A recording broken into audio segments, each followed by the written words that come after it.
Corazones siempre alegres.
Feliz día. Estoy muy contenta de verlos todos aquí en este día. Me gustaría darles una buena y cordial bienvenida, no solamente a ustedes, sino también a nuestros amigos televidentes y amigos por internet que nos sintonizan. Espero que todo eso sea de bendición y que nuestro Señor Jesucristo esté con nosotros en este día.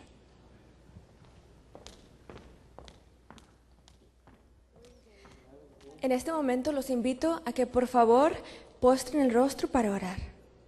Padre nuestro que estás en los cielos, santificado sea tu nombre. En este momento venimos ante ti con mucho gozo en nuestros corazones por la oportunidad que nos das de estar en GYC.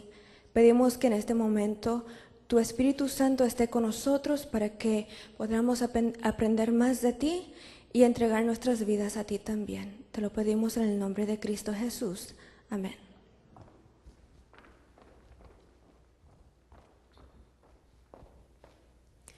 En estos momentos escucharemos la última disertación por el hermano Manuel Montero. El hermano Manuel Montero ha estado hablando sobre lo que es el estar controlado por el Espíritu Santo y en el día de hoy también nos va a hablar sobre el rol que desempeñarán los jóvenes al final de los días. Pero antes vamos a escuchar una música especial por Frankie Montero y Elani Machado.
Buenos días. Llegó el último día de GYC en español. Qué triste cuando se acaba. ¿Cuántos han sido bendecidos hasta ahora? Las mañanas anteriores, me refiero a la mañana del viernes y ayer, sábado, habíamos estado hablando de que en la vida del cristiano era indispensable ser controlado por el Espíritu Santo. Que no bastaba simplemente con decir, yo soy cristiano porque acepto los méritos de Cristo Jesús y continúo mi vida como yo la llevaba antes, sino que todo aquel que está en Cristo Jesús es controlado y es dominado y tiene el Espíritu Santo en su vida, y a través del Espíritu Santo Cristo mora en esa persona. Lo vimos con Hechos de los Apóstoles, el capítulo 19, cuando el apóstol Pablo se encontró con esos 12 casi discípulos en la ciudad de Éfeso. Y los vio allí, y vio que algo no estaba bien y les preguntó acerca de su creencia, si habían sido bautizados con el Espíritu Santo. Y la realidad es que ellos no habían sido bautizados con el Espíritu Santo. Así que Pablo se sorprendió y le dijo, bueno, vamos a bautizarlos de nuevo. No han comprendido lo que es la vida en Cristo. Luego ayer vimos la diferencia entre el hombre de Romanos 7 y el hombre de Romanos 8. Como aquella persona que trata de hacer lo bueno porque comprende lo que es bueno, se da cuenta que la ley es santa, es justa y buena, pero no puede cumplir sus requerimientos. Y esa persona todavía estaba presa, esa persona todavía estaba en la cárcel, esa persona todavía no había sido libertada del pecado. Pero al llegar a Romanos 8 nos dimos cuenta que para aquellos que estaban en Cristo, aquellos que tenían el Espíritu de Cristo, ya habían sido libertados, ya eran capaces de obedecer, ya podían cumplir y guardar la ley de Dios. Y nos dimos cuenta que el hombre de Romanos 7 no es la vida del cristiano, sino es la vida del casi cristiano. Y hoy vamos a ver primero, para empezar, 7 versículos que son promesas y a la misma vez indicaciones para nosotros los jóvenes adventistas hoy. Y yo no sé si te has preguntado por qué nuestras reuniones se llaman la generación de jóvenes para Cristo. ¿Por qué la palabra generación? Y en la medida que vayamos desarrollando la idea, nos daremos cuenta que va a haber una generación que será la última. Porque debe llegar el momento cuando Cristo venga y haya gente viva todavía en la tierra que lo esté esperando y ese sea su pueblo y esa será la última generación. Así que vamos a empezar en el libro de Efesios, el capítulo 5, los versículos 1 y 2. Efesios 5, 1 y 2. Efesios 5, 1 y 2.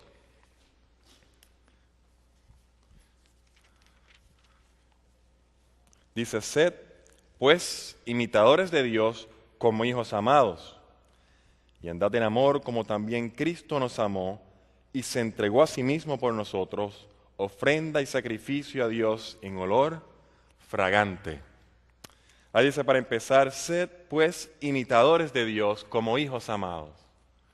Lo primero que se nos hace es una petición, sed imitadores. ¿Qué significa imitar? La palabra allí es mímicas, que nosotros usamos mucho para describir la manera como alguien hace con las manos algún tipo de gesto, imitando algo. Y se nos dice que lo hagamos como hijos amados. Yo tengo una niña pequeña, tiene prácticamente 2 años ya. Ella es muy observadora, como todos los niños, está pendiente y mirando todo lo que nosotros hacemos. Y cuando uno menos se lo imagina, ella está haciendo lo mismo que uno había estado haciendo antes, claro, a su manera. Por ejemplo, yo recuerdo que yo me estaba cepillando mis dientes un día por la mañana y ella me estaba mirando. No pasaron 5 minutos y yo la veo que ella tiene una crema de manos, pero la sacó de un tubo también, ¿no? Y le había puesto un cepillito que ella tiene y se estaba cepillando con la crema de manos. Porque ella está imitando lo que nosotros estábamos haciendo. Porque es típico de un niño aprender imitando a su padre. Y en la vida del cristiano, nosotros venimos a ser hijos de las tinieblas, hijos de la oscuridad, hijos de Satanás, a venir a ser hijos de la luz, hijos de Dios. Y hay 2 maneras de las que habla la Biblia en las que nosotros llegamos a ser hijos de Dios. La primera es hijos por adopción. Hijos por adopción significa hijos a manera de un contrato legal. ¿Sabe cómo funciona la adopción? Una persona ve a algún niño, o no necesariamente tan niño, puede ser más adulto, y le dice, o más grande, y le dice, bueno, quizás no tiene padre, quizás sus condiciones no son favorables, yo quiero que de ahora en adelante esta persona sea mi hijo. Y quizás va a alguna oficina del gobierno y hace alguna transacción legal donde esa persona ahora viene a ser parte, o este niño, de la familia, de esta nueva familia, en una manera legal. Y va a tener todos los privilegios. En Romanos 8:15 nos dice que nosotros tenemos el espíritu de adopción por el cual clamamos, Abba Padre, o Padrecito. Y esa persona que es adoptada ahora en la familia, ese nuevo hijo, recibe y disfruta todos los beneficios que tienen los hijos que han nacido en la familia. Los mismos. Y el día que pasara algo y toque distribuir la herencia, esa persona va a recibir la misma cantidad que recibiría algún otro hermano que no haya sido adoptado y haya nacido en la familia. Pero la realidad es que una persona adoptada, usted sabe, no se va a parecer físicamente a sus otros hermanos. No va a tener los mismos genes que tienen sus otros hermanos. Quizás no hable igual, no se parezca igual o no tenga el mismo temperamento, pero sigue siendo un hijo por adopción. Y la otra manera que uno llega a ser hijo en una familia es naciendo. Usted nace en una familia y trae a los genes, trae su herencia de la familia, del padre y de la madre donde nació. En 1 de Pedro 2:2 dice que nosotros debemos desear la leche espiritual como el recién nacido desea su alimento. Haciendo alusión, el apóstol Pedro sabe de que Cristo ya le había dicho a Nicodemo que si quería entrar en el reino de Dios tenía que nacer de nuevo. Y la adopción nos hace hijos de Dios. En una manera legal, Dios nos trae de ser hijos de las tinieblas a ser hijos de Él. Y ahora somos de Él. Pero Él dice, no es suficiente, yo no me conformo con eso. Yo quiero ahora que no solamente tú tengas el documento legal de que tú eres mi hijo, sino yo quiero que tú nazcas nuevamente de tal manera que tú tengas mis genes, que tú tengas mi herencia, que tú tengas mi carácter. Y el apóstol Pablo en Efesios, ahora sed imitadores de Dios. Ahora tú eres hijo, ahora tú has nacido, ahora tu trabajo es hacer como todos los niños pequeños hacen, mirar a su padre, mirar a su madre e imitarlos. Y yo quiero que me acompañen estos 7 versículos que vamos a ver ahora. A ver si lo que el apóstol Pablo nos está pidiendo es simplemente algo pasajero, transitorio, donde tú deberías poner algo de atención y tratar de hacer lo mejor que tú puedas. Imita a Dios en la medida en que tú puedas. O vamos a ver si hay unas cuantas, indicaciones más, de tal manera que tú veas que es algo que no solamente tú debes tratar, es algo que tú puedes hacer y que es una posibilidad. Primera de Pedro 1, 15, 16. Acompáñame allá para que lo veas por ti mismo. Primera de Pedro 1, versículos 15 y 16.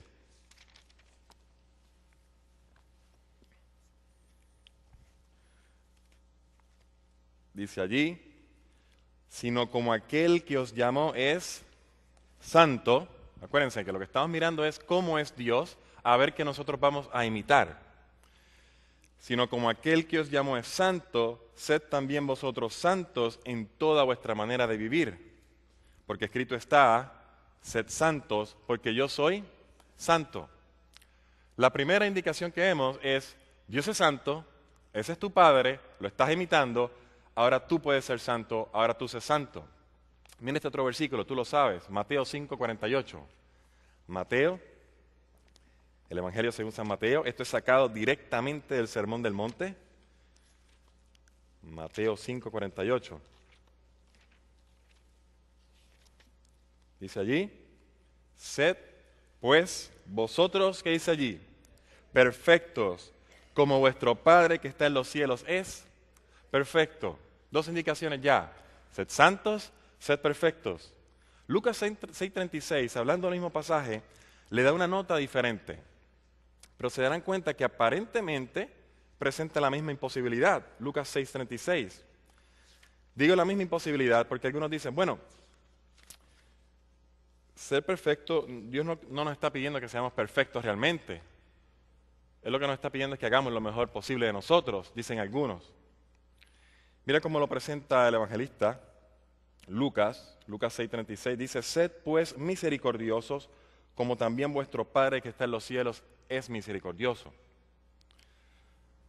Ahora la pregunta que yo me hago es, ¿cuán posible es ser igual de misericordioso que nuestro Padre que está en los cielos es misericordioso? Sabiendo que Dios amó al mundo tanto que dio a su Hijo unigénito para que todo aquel que en Él cree no se pierda, mas tenga vida eterna.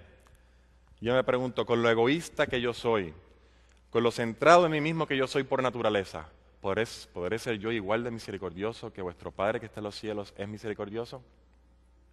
Por lo tanto, hablar de la perfección, así como Dios es perfecto, santo, así como Dios es perfecto, y decir que, bueno, es que se debe ser misericordioso, yo creo que lo hace un poco más difícil, porque por lo menos externamente yo puedo demostrar algo, aunque no lo sé internamente, para dar la apariencia de que yo cumplo con los requerimientos de la ley de Dios perfectamente. Pero ser misericordioso, de la manera que Dios lo es, me parece a mí mucho más imposible. 1 Timoteo 4, 7 y 8. 1 Timoteo 4, 7 y 8. 1 Timoteo 4, 7 y 8. Oye la palabra que usa el apóstol Pablo acá. Dice, desecha las fábulas profanas y de viejas. Ejercítate para la piedad. Entrénate. Pon de tu parte, haz tu esfuerzo y ejercítate para la piedad. Porque el ejercicio corporal para poco es provecho, pero la piedad para todo aprovecha, pues tiene promesa de esta vida presente y de la venidera. El apóstol Pablo te dice ahora, ejercítate para la piedad. Sed santos, sed perfectos, sed misericordiosos y ahora entrénate, trabaja en la piedad. Primera de Juan 2:6. La palabrita allí antes de pasar en lo que buscan Primera de Juan 2:6 es como Cristo. Algunas versiones en inglés dicen God-like. Como Dios. Ejercítate a ser como Dios. Que nuestras versiones en español, la mayoría dicen ejercítate en la piedad. Pero lo que nos está pidiendo realmente es que seamos como Dios. Primera de Juan 2:6. Este también no lo sabemos de memoria. Primera de Juan, capítulo 2, versículo 6. Dice así. El que dice que permanece en Él, debe andar como Él anduvo. Debe andar como Él anduvo. ¿Y cómo anduvo Cristo? ¿Era Cristo perfecto? Sí, claro que lo era. Es nuestro modelo perfecto. Y el apóstol Juan dice, si tú dices que tú andas en Él, ahora tu deseo, tu trabajo y tu deber como cristiano es andar como Él anduvo. Es caminar en las mismas pisadas que Él te demostró y que te dejó, de tal manera que camines igual que Él caminó. Y en Apocalipsis, capítulo 14 y versículo 4, a nosotros como adventistas del séptimo día, este pasaje es muy importante, porque habla de aquellos que están en el monte de Sión, allí, alabando y cantando, parte de aquel grupo de los 144,000. Dice Apocalipsis 14:4, estos son los que no se contaminaron con mujeres, pues son vírgenes. Estos son los que siguen al Cordero por donde quiera que va. Estos fueron redimidos de entre los hombres como primicias para Dios y para el Cordero. Y en sus bocas no fue hallada mentira, pues son sin mancha delante de Dios.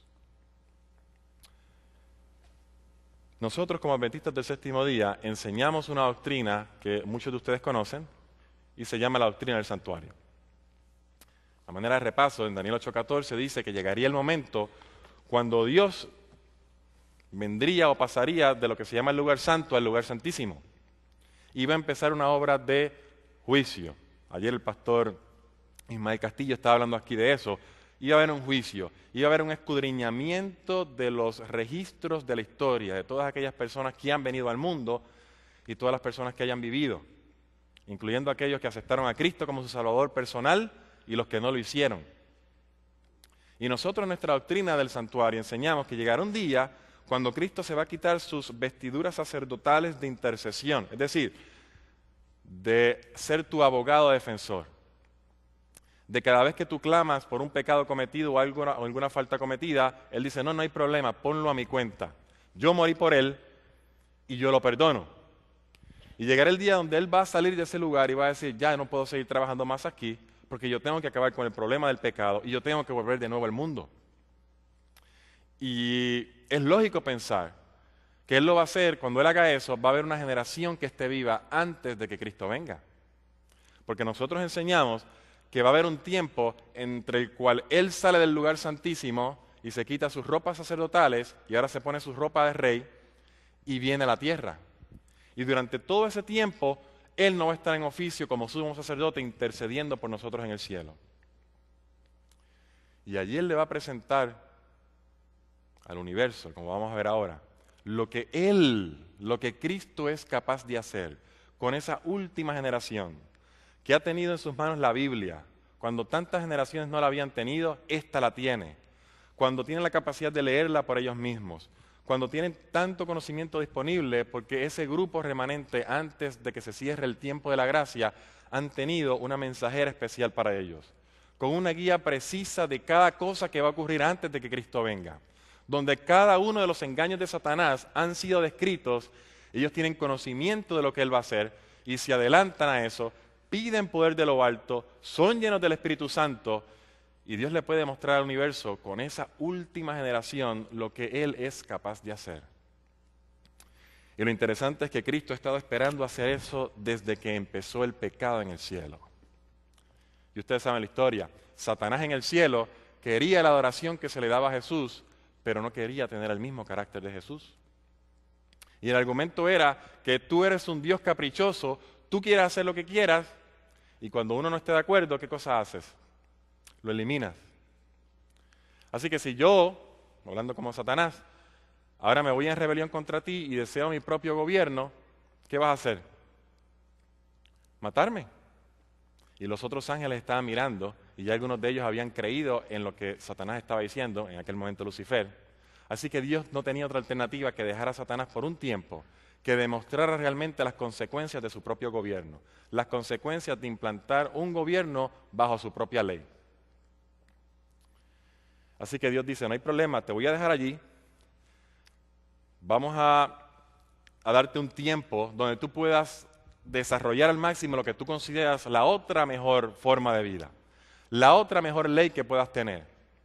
Y nosotros sabemos que aquí en el mundo, Adán y Eva le dieron la entrada a Satanás y Satanás encontró un lugar donde él podía desarrollar su gobierno. Así que le toca, es de él, le pertenece, porque Adán y Eva le dieron las llaves del negocio a Satanás aquí en la tierra. Y ahora viene Cristo y dice, no hay problema, te voy a dar un tiempo, desarrolla tu carácter, pero yo voy a demostrar que es mejor mi sistema de gobierno cuando la gente del universo, o los seres del universo, debo decir, los ángeles no caídos, vean las consecuencias del pecado. Y no solamente eso, voy a contestar a tu segunda acusación, donde realmente una persona que esté allá en tu reino, en lo que te pertenece en tu territorio, es capaz de obedecer mi ley perfectamente. ¿Por qué? Porque mi ley, dice él, es el reflejo de mi carácter.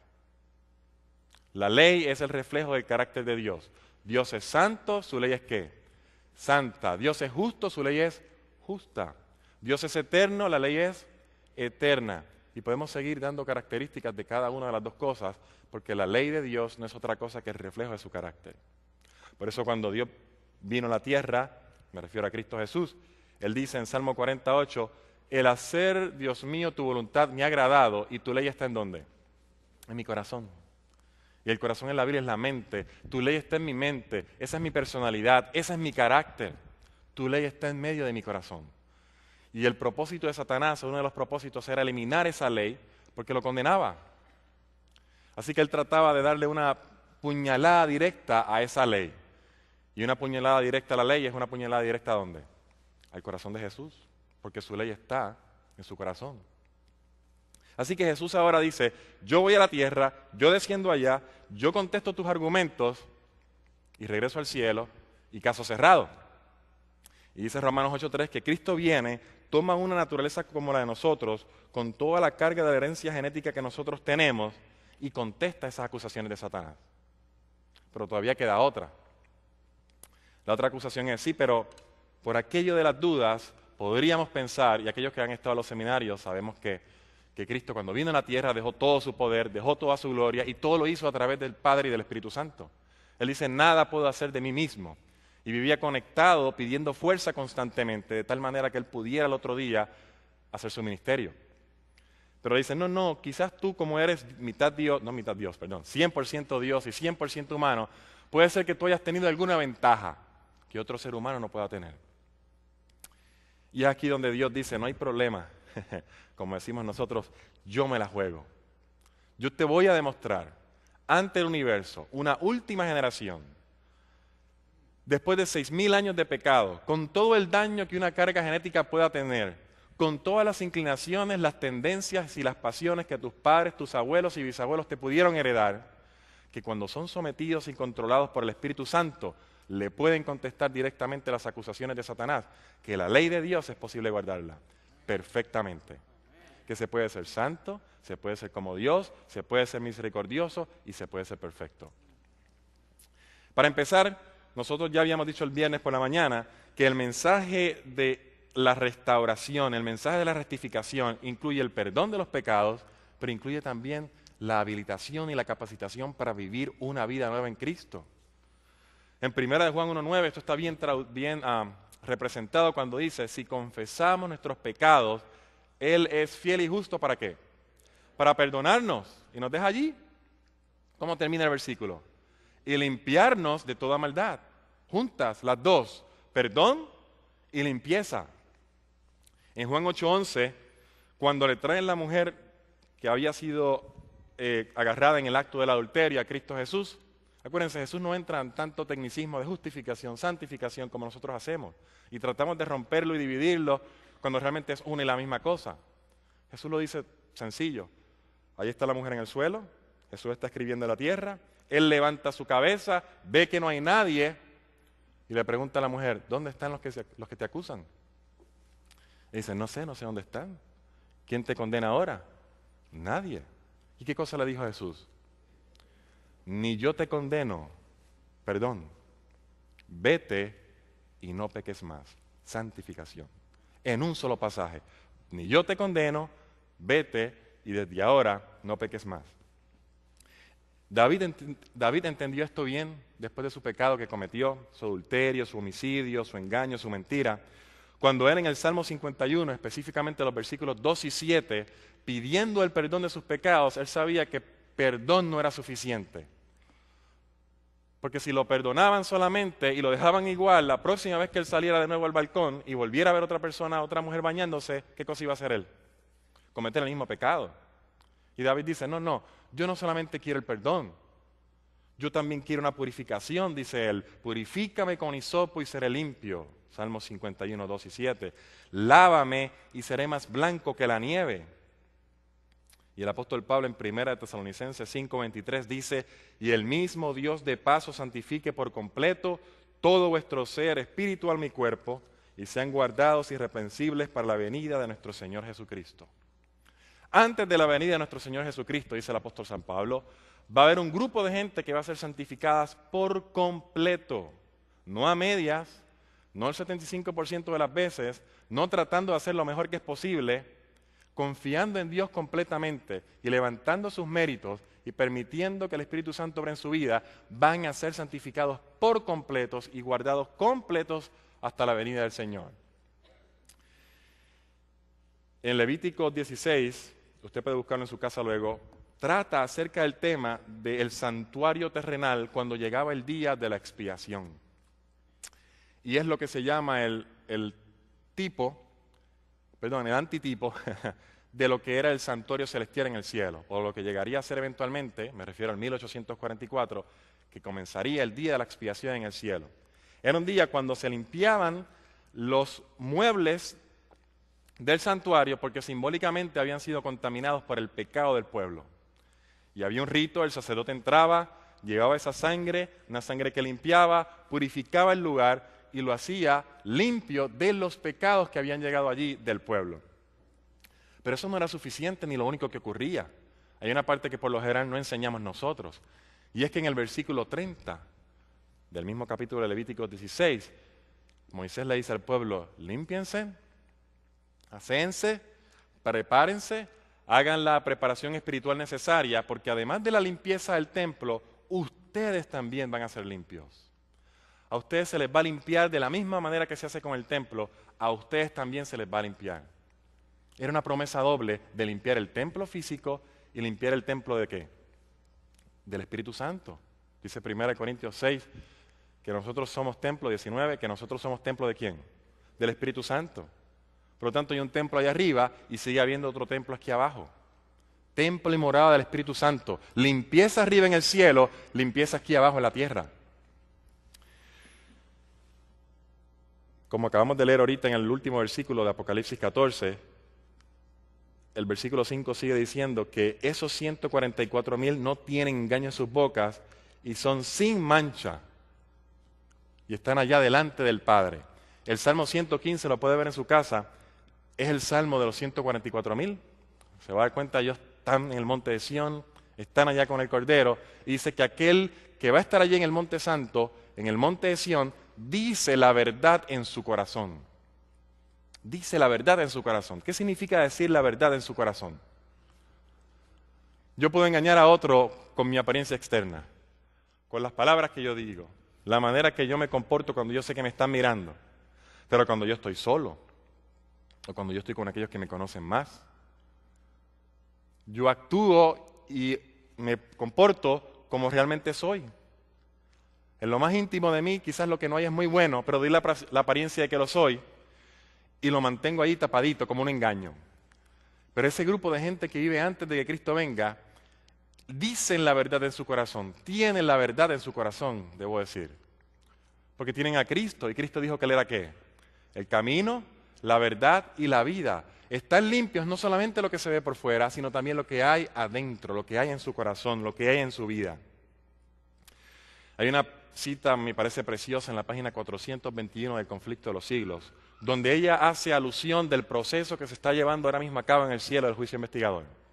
Dice, mientras allá arriba en el juicio investigador en el cielo, mientras se prosigue el juicio investigador en el cielo, mientras que los pecados de los creyentes arrepentidos son quitados del santuario, debe llevarse a cabo una obra especial de purificación, de liberación del pecado entre el pueblo de Dios en la tierra.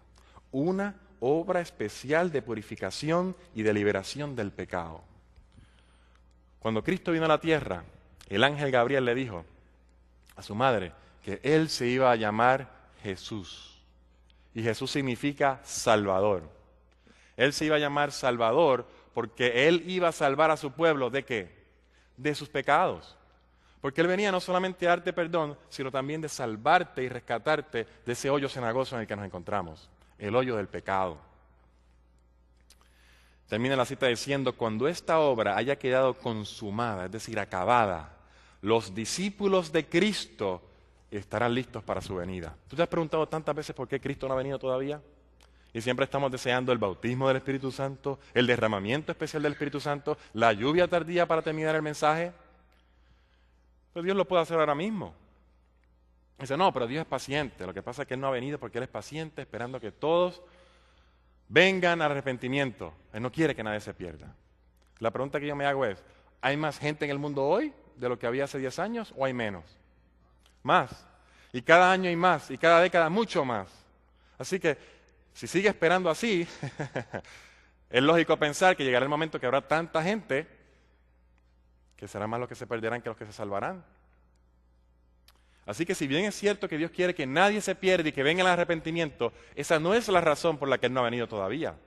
Porque Él muy bien puede derramar el Espíritu Santo y con un grupo de gente llevar ese mensaje, al igual que Pablo y los discípulos, a aquel mundo que ellos conocían, hacerlo ahora con más tecnología, con más capacidades, con más comunicación y con más personas que conocen este mensaje. La pregunta es ¿por qué no lo ha hecho todavía? ¿Será que está esperando algo? ¿Será que Él necesita algo especial en el pueblo de Dios? ¿Será que necesita algo en los jóvenes que están viviendo ahora, justamente antes de que Cristo salga del santuario celestial, que Él depende de nosotros para poder completar esa obra? La última oración que leí de la cita era, cuando esta obra haya quedado consumada, la obra de purificación, no del santuario celestial, de nuestro santuario aquí en la tierra, los discípulos de Cristo estarán listos para su venida. Alguien dirá, pero ven acá, ¿no estás centrando el mensaje en ti? Entonces me estás diciendo que Cristo necesita de ti para venir y salvar al mundo. ¿Te estás poniendo en el lugar del Salvador? ¿O crees que te puedes salvar por tus propios esfuerzos o salvar a otro? No, es que nosotros nos hemos miópicamente enfocado a la cruz y solamente hemos visto perdón. La cruz, perdón, la cruz, perdón. Santificación, algo que viene después. Purificación y limpieza del pecado, algo que en la vida va a llegar en su momento dado. Pero realmente la cruz tiene los dos componentes allí. Porque ves, llegar a la cruz y caminar hasta la cruz es el primer paso y alcanzar el perdón. Pero allí en la misma cruz y todavía sin salir de allí está el segundo paso, que es la santificación. Tú sabes estos versículos, en Lucas 9:23 dice que si alguno, aquí está, y lo vamos a dar en tres versículos, 3 pasos. Si alguno quiere venir en pos de mí, ¿qué cosa debe hacer? Tome su cruz cada día y ¿qué cosa haga? Sígame. Primer paso, tome su cruz. Todavía estamos en la cruz. A ver si la cruz solamente se trata de perdón o se trata de algo más. Segundo, dice el apóstol Pablo en Gálatas 2:20, con Cristo estoy juntamente crucificado. Ya no vivo yo, ahora vive ¿quién? Cristo en mí. Agarra tu cruz y crucifícate. Crucifica el yo, crucifica las tendencias a lo malo, crucifica los deseos al pecado. Mira a Cristo, Él te perdona, pero no puede dejarte así. Tiene que haber una muerte a la vida pasada y tiene que haber una crucifixión de ese hombre viejo. Y en Gálatas 5:24 Pablo nos dice por qué exactamente debemos crucificarnos. Dice él, pero los que son de Cristo han crucificado la carne con sus pasiones y sus deseos. Por lo tanto, el llegar a la cruz y aceptar los méritos de la salvación de Cristo Jesús conlleva el perdón y conlleva la santificación a la limpieza del pecado. Y no hemos salido de la cruz y todavía dependemos de los méritos de Cristo. La cruz no es solamente perdón, la cruz también es poder. Es poder de Dios para los que se están salvando. Poder de Dios para la limpieza que queremos en nuestras vidas. Esta obra, dice el apóstol Pablo, es una obra de colaboración. Yo no puedo decir, Señor, límpiame, purifícame, lávame con hisopo y aquí estoy yo y sigo haciendo lo que yo quiero. Porque así Dios no me puede purificar. Él necesita que haya un deseo y haya, como dice el apóstol Pablo, un ejercicio de la voluntad, donde queda de parte tuya, del agente humano, someterse a Cristo constantemente de tal manera que Él pueda hacer esa obra. En 2 Corintios 7:1 dice, así que amados, puesto que tenemos tales promesas, limpiémonos de toda contaminación de carne y de espíritu, perfeccionando la santidad en el temor de Dios. Dios hace la purificación, pero tú también colaboras. Y Él te dice, limpiémonos, hagamos el trabajo que nos corresponde. Pongamos nuestro deseo y nuestra voluntad de parte de Cristo para que Él pueda terminar ese trabajo que Él necesita terminar. Y el apóstol Juan en 1 de Juan 3:3 dice, y todo aquel que tiene esta esperanza. ¿Qué esperanza? Si se fijan en el versículo que viene antes, trata directamente como empezamos esta mañana, hablando de imitar a nuestro Padre y del nuevo nacimiento y de la adopción. Mira acá, 1 de Juan 3, y voy a leer el versículo que viene antes, el versículo 2. Amados, ahora somos hijos de Dios. Esto no lo hacemos porque queremos ser hijos de Dios, esto lo hacemos porque ya lo somos. Somos hijos de Dios y aún no se ha manifestado lo que hemos de ser. Miren esa palabra ahí, manifestado lo que hemos de ser. Todavía no se ha manifestado. Aparentemente Dios está esperando alguna manifestación. Quédate con esa palabra en la mente porque vamos a llegar allá otra vez.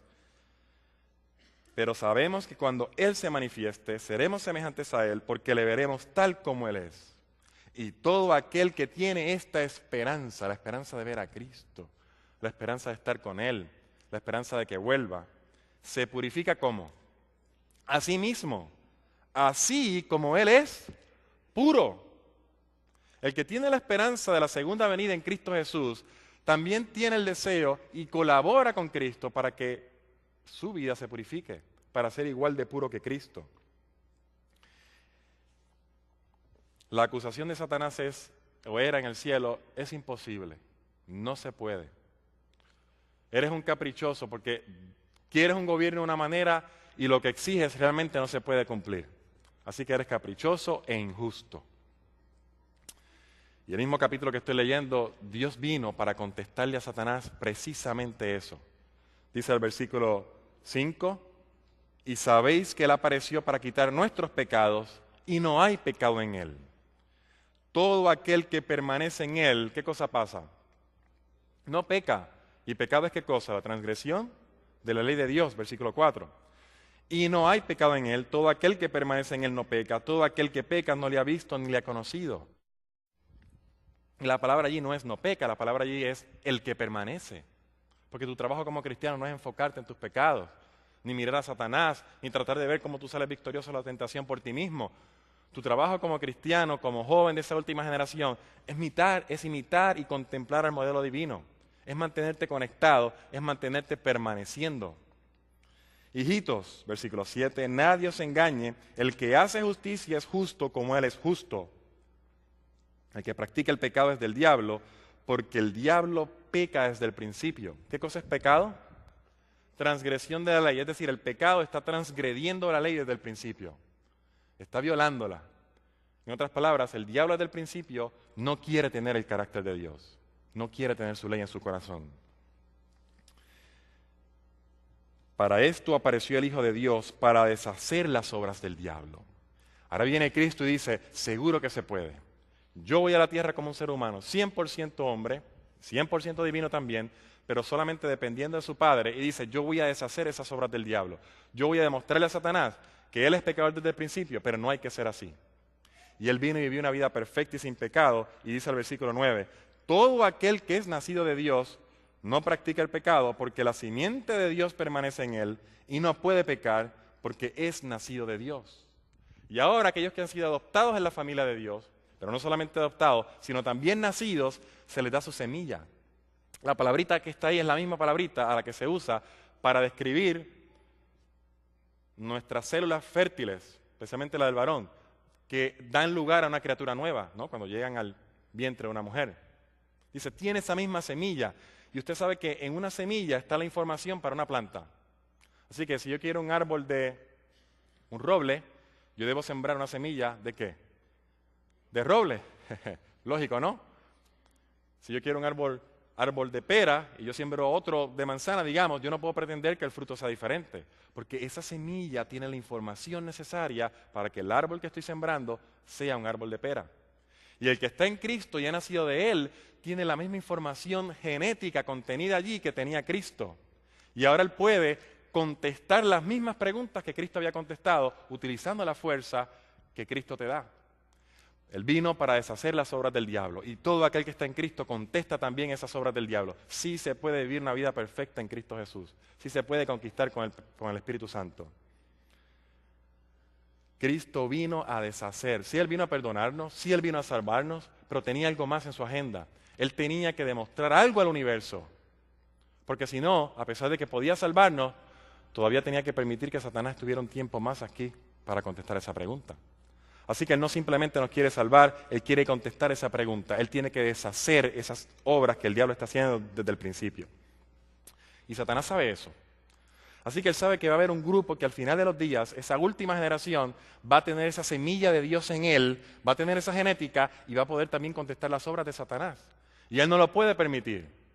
Así que en Apocalipsis 12, donde tenemos esa batalla entre la mujer y el dragón, que empieza en el cielo y sigue aquí en la tierra, llega el momento cuando el dragón se enfuria, se llena de ira, ya no aguanta más porque él sabe la posibilidad de que todos sus argumentos se queden callados. Y va y hace ataque frontal, hace guerra ¿contra quiénes? Contra el remanente. Porque el remanente tiene dos características específicas. ¿Cuáles son? Porque ellos dicen que guardan los mandamientos de Dios. ¿Dicen? No, porque ellos guardan los mandamientos de Dios. ¿Y qué cosa ellos tienen? Tienen el versículo, ese es el capítulo 14. Pero en el capítulo 12 dicen tienen el testimonio de Jesús o el testimonio de Jesucristo. ¿Y el testimonio de Jesucristo qué cosa es? El espíritu de profecía. Porque esta última generación tiene la capacidad de ir a abrir aquellos libritos rojos, ver lo que Satanás va a hacer, y no solamente ver eso, sino ver cómo se puede hacer esa obra de purificación completa, de santificación absoluta, de tal manera que cuando Satanás venga a tu vida, Satanás no encuentre nada en ti. Porque cuando él fue a la vida de Cristo, ¿qué Cristo dijo? Viene Satanás, pero no tiene nada en mí, nada. No tiene ningún lugarcito donde me pueda alar. Yo le he cerrado todas las puertas y las avenidas, las he mantenido en sujeción por el Espíritu Santo desde que nací, y al igual que yo, cualquier otra persona que haya nacido por el Espíritu Santo también lo puede hacer, y le va a contestar esas preguntas, y le va a evitar a Satanás que tenga un lugar donde alarlo para que Satanás lo pueda hacer caer. y lo puede hacer tentar.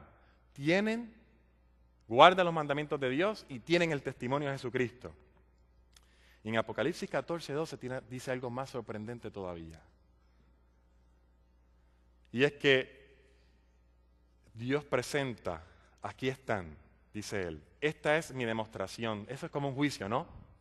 Cuando viene el abogado y dice, aquí va mi exhibición A. Esta es mi primera evidencia. La primera evidencia es la vida de Jesús. Y la segunda evidencia es la vida de esos jóvenes que viven en esa última generación. Dice, aquí están los que guardan los mandamientos de Dios y ahora sí, tienen la fe de Jesús. Y la pregunta que yo te hago es, ¿qué fe tenía Jesús? ¿Confiaba Dios en su Padre constantemente que lo podía guardar del mal? ¿Confiaba Dios en su Padre constantemente que le podía dar poder para vencer al enemigo día tras día, tentación tras tentación? Y este grupo de jóvenes, como tú, como yo, tienen la misma fe de Jesús y depositan la misma fe que Jesús depositó en su Padre, porque dice Judas 24, confiaban en Él que lo podían guardar sin caída y sin mancha, sin mancha delante de nuestro Padre. Esa es la fe de Jesús. Sí tenemos fe en Jesús también, claro, que murió por nosotros, que perdonó nuestros pecados, pero ahora Él dice, no es suficiente, yo te voy a dar mi fe, toma, es un regalo. Y con la fe mía, tú vas a tener la misma victoria que yo tuve. Guardan los mandamientos de Dios y tienen la fe de Jesús. Ahora mira este versículo, Romanos 8:19, para que tú veas lo que te estoy explicando más directo por el apóstol Pablo. Romanos, versículo 8, ¿se acuerdan de la palabrita manifestación? Todavía no se ha manifestado lo que los hijos de Dios pueden ser. Romanos 8:19. Y aquí el pastor Castillo otra vez, ayer hablaba por la noche, de que el mundo está consternado. La naturaleza ya no trabaja como se supone que trabaje. Sequías en un sitio, tornados en otro, terremotos en otros lugares, tsunamis, gente muriendo de a cientos o de a miles. Y hablando de la naturaleza, que ya está como en dolores de parto, es la palabra que usa el apóstol Pablo, ya está en contracciones, dice, versículo 19, porque el anhelo ardiente de la creación es aguardar la manifestación de ¿quiénes? Fíjense que nos dice, están aguardando la venida de Cristo. Claro, cuando Cristo venga va a haber una transformación del mundo, va a haber otra recreación del mundo, va a haber un cielo nuevo y una tierra nueva. Pero la naturaleza está esperando que los hijos de Dios hagan una manifestación, porque esa manifestación de los hijos de Dios entonces permite la segunda venida de Cristo. Mira otro versículo, 1 Corintios 4:9. Este es más sorprendente todavía. 1 Corintios 4:9. 1 Corintios 4:9. Dice allí, porque según pienso, Dios nos ha exhibido. ¿Se acuerdan? Exhibición B. Dios nos ha exhibido a nosotros los apóstoles como postreros.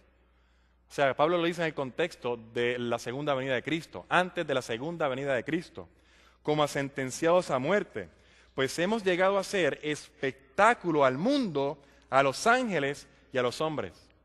Y sabes que este versículo no recoge toda la idea completa, perdón, el versículo sí, la traducción en español, de lo que el apóstol Pablo está diciendo. Porque Pablo dice, hemos llegado a ser un espectáculo al mundo. La palabra espectáculo allí, en su original, es la misma palabra que nosotros usamos para teatro. Han llegado a ser un teatro. ¿Qué es un teatro? Donde se lleva a cabo una obra, ¿no? Y todo el mundo está sentado y está mirando lo que está pasando. Y la palabra mundo que está allí, su original es la palabra cosmos, de donde sacamos nosotros la palabra cosmos, el universo, un cosmonauta o cosmología. Pablo está diciendo, hemos llegado a ser un teatro, una representación o una realidad del universo, del cosmos, a los ángeles y a los hombres. La creación está esperando por esa manifestación de los hijos de Dios y el universo y los ángeles están mirando lo que está pasando aquí a ver esa manifestación. Y esto lo vas a entender más fácil con la historia de Job, tú la sabes de memoria. Job era una persona que servía a Dios, Job era una persona que era justa, una persona que era buena. Y un día se aparece Satanás en el cielo y se aparecen otros seres, debo decir, de otros mundos. Si no, ve a Hebreos, capítulo 1, versículo 1, te dice que hay otros mundos que Dios hizo. Y se aparecen ahí y hay una reunión. Y Jesús, que está anhelando, es el deseo de Él dar a demostrar lo que un hijo de él puede hacer con su poder, le dice a Satanás, ¿no has visto tú acaso a mi siervo Job? Y Satanás le dice, claro que lo he visto. ¿Qué tal? Es justo, él se porta bien, pero lo hace por intereses personales. Él tiene ventajas que sacar de allí. Y tú sabes el resto de la historia. Dios le dice, no hay problema, ve y pruébalo. Hazle lo que quieras. Lo primero le dijo que hiciera, lo limitó en 3 diferentes etapas. No, pero eventualmente dijo, haz lo que quieras con él, solamente no lo mates y vamos a ver lo que va a pasar. Job, con todo el sufrimiento que tuvo, mientras los ángeles del cielo miraban, mientras seres de otros mundos estaban en la controversia, y cada vez que venía Satanás al cielo, Dios le decía, ¿qué ha pasado? Dime, ¿cayó el muchacho? No, todavía no, pero si lo hacemos esto otro va a caer. Ok, no hay problema, hácelo. Y allá va Satanás de nuevo, sigue mortificando y torturando a Job, haciendo de la vida imposible para que Job maldiga a Dios y se muriera, y tiene que regresar al cielo chasqueado. No, todavía él no lo hace, vamos a matarle ahora a los hijos. Hasta el punto que a Job se le quita todo lo posible que un ser humano pueda tener, y Satanás tiene que venir frustrado al cielo. Porque dice Job 1:22 y Job 2:10, lo puedes buscar luego, que Job en todo esto no pecó ni con sus labios. Y así dice la Biblia, no pecó. Lo que estaba en juego era, ¿viola Job mi ley o no la viola? Y Dios estaba diciendo, yo te voy a manifestar, yo te voy a probar con exhibición B que no lo va a hacer. Y lo recalca 2 veces la Biblia, capítulo 1 y capítulo 2, en todo esto Job no pecó. Y ahora, en esa última generación, antes de que Cristo venga, dice, yo te lo voy a demostrar ahora no con 1, no con 2, no con Daniel allá en Babilonia, no con Job allá en la tierra de Caldea.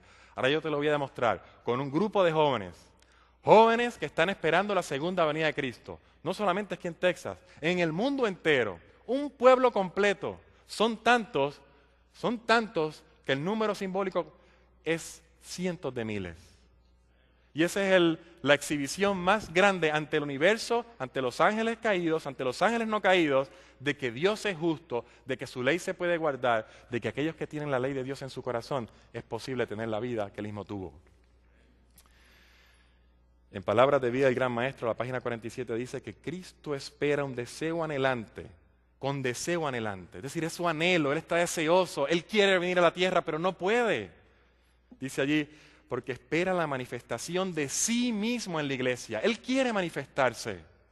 Vamos, déjame obrar en ti, para que yo me manifieste en ti de tal manera que puedas hacer el trabajo que necesitas hacer.